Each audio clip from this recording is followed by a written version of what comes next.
We're ready to get started now on our next session in the study of the family. And what we're doing is going through the genealogy of Jesus Christ that started in Matthew chapter 1. And we're not going to belabor a lot of this. And some of them we're going to skip over entirely. But there's some points I want to make in the family that I think are important. And God promised Abraham, as we saw in the last session, he says, I'm going to make you a blessing. And he said, in you, all the families of the earth are going to be blessed. And you find that God began to instill faith in the heart of Abraham. And let me tell you something about faith.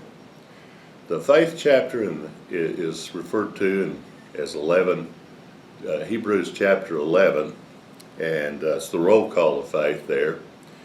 But when you study that, you're going to find out that every single person that's mentioned in the roll call of faith, their faith was not faith until it was tested, number one. And you can go to the parents of Moses, and don't you know that it was a test for them to take their little baby, Moses, and put him in the river and in a basket and push him out into the stream of life, so to speak. And here he went down into the rushes, and they had to trust God, that God's going to take care of their son.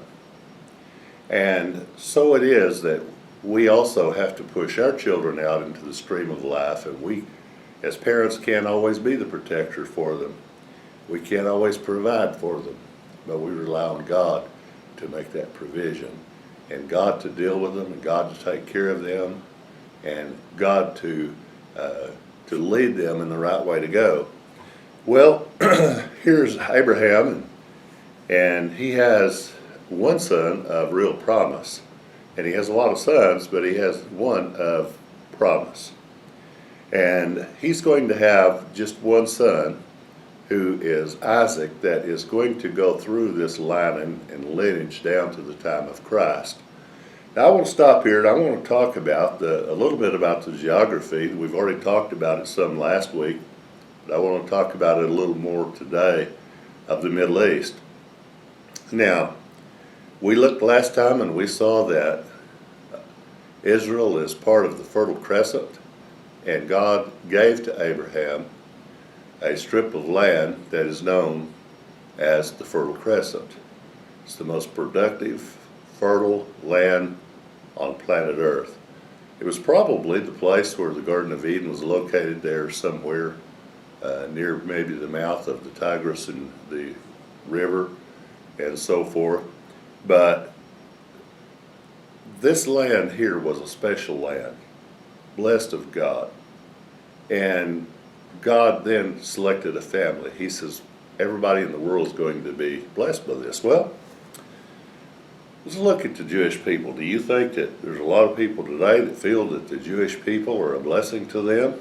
Well, they should. But there's a lot of people today that hate the Jews, want to destroy the Jews. And it's been that way now ever since the time of Christ, especially then, that we have recorded history. Of course, in 70 A.D., Jerusalem fell to the Romans, and the Jewish people were dispersed all over the world. And so then for hundreds and hundreds and hundreds of years, there was no Israel. Well, in about 300 A.D., the Roman Catholic Church came up with the idea of transferred grace or anointing, if you want to call it that. And they say, well, really, the Jewish people aren't special, and we have replaced the Jewish people as God's anointed, as God's chosen people. So now it's the church and it's not the Jew. Well, I got news for you. Replacement theology is a myth. God has never forgotten the Jewish people. He never will forget the Jewish people. And there's a great deal of the Bible that is yet unfulfilled. Some of it has been fulfilled more recently by the restoration of the state of Israel. And so God has never changed his mind. He said, I'm God and I change not. And God hasn't changed his mind about the Jewish people. Well, look where God placed the family of Abraham. That is the most conquered territory in the world. First of all, Israel is just a very small country. So how can this little country hope to survive the attack of Romans or the Greeks under Alexander the Great, or the Philistines or Egypt, as they have been conquered all these years? The only way that Israel could survive because of its size is, in order to survive, they had to love God and trust God, and then God would deliver them.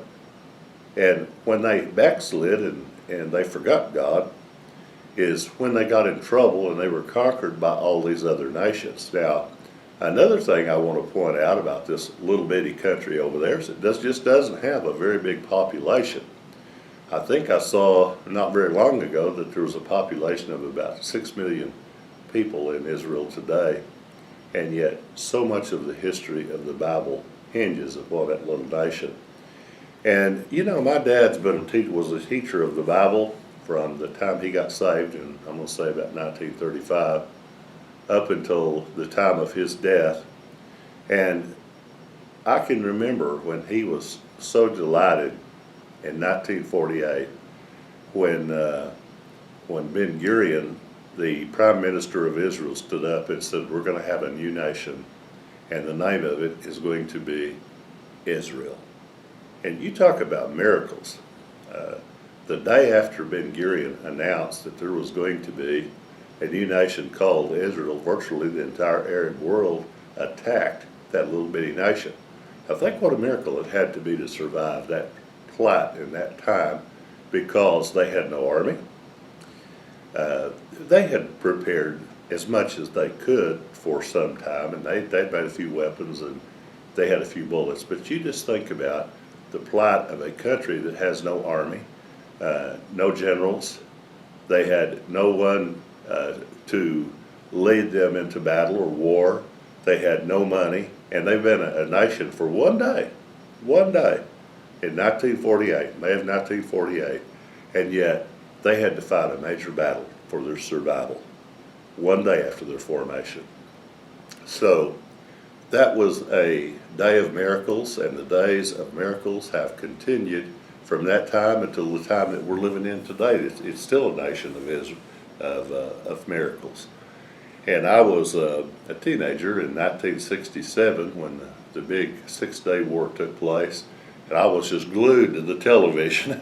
You know, here I was a teenager, and I'd heard for a number of years by that time that God was working a miracle for Israel to survive.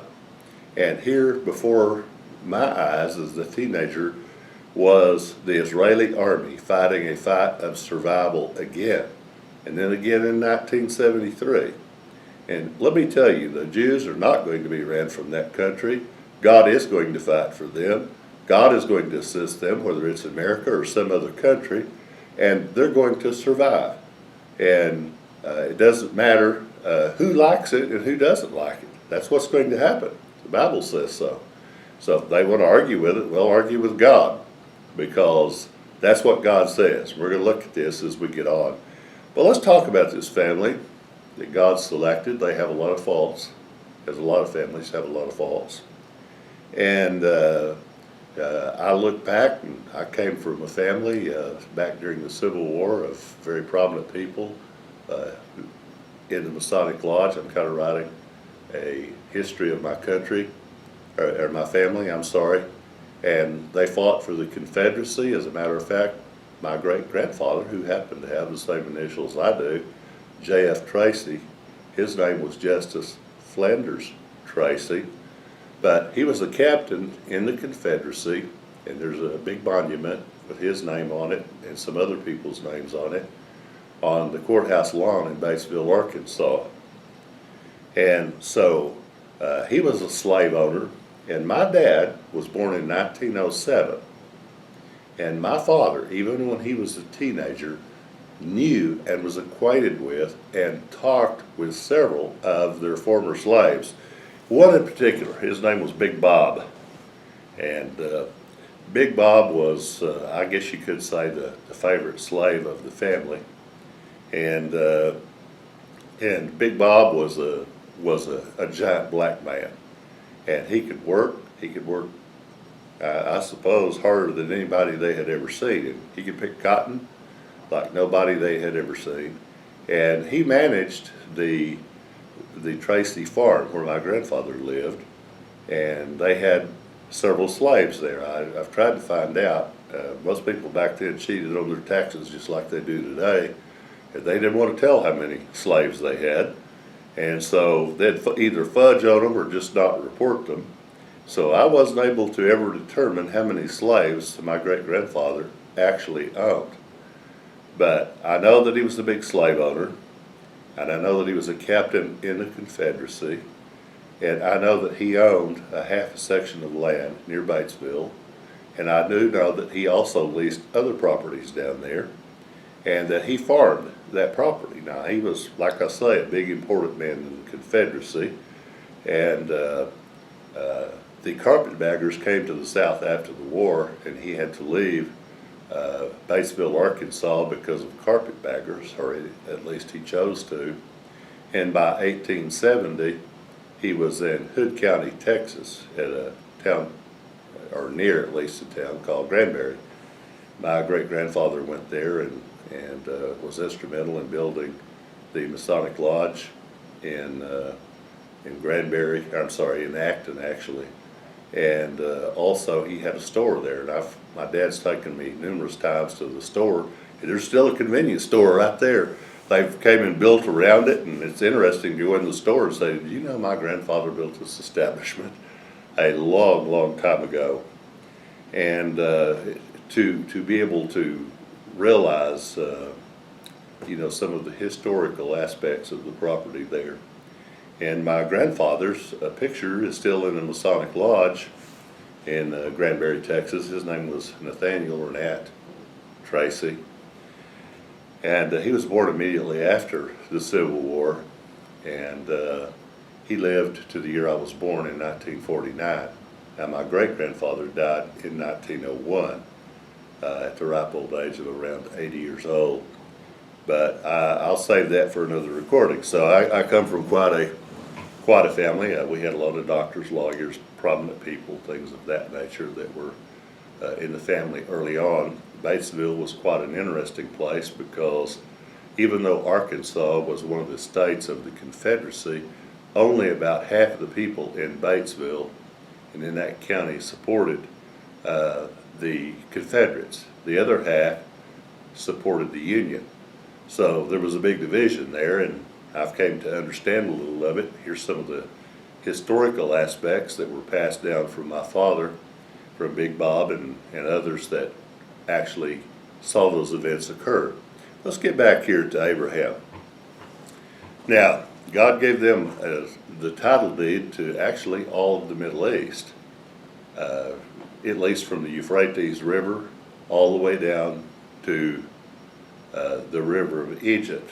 But we also notice that his other children also occupy that space. That's the Arab nations that we've talked about. And some of them have even spread across North Africa over, across all the way over to south of Spain. And you find that all of these countries are Arab in ancestry. But anyway, we're going to get on here, and we're going to start talking now here in just a little while and start teaching about the family as it changed hands down to Isaac.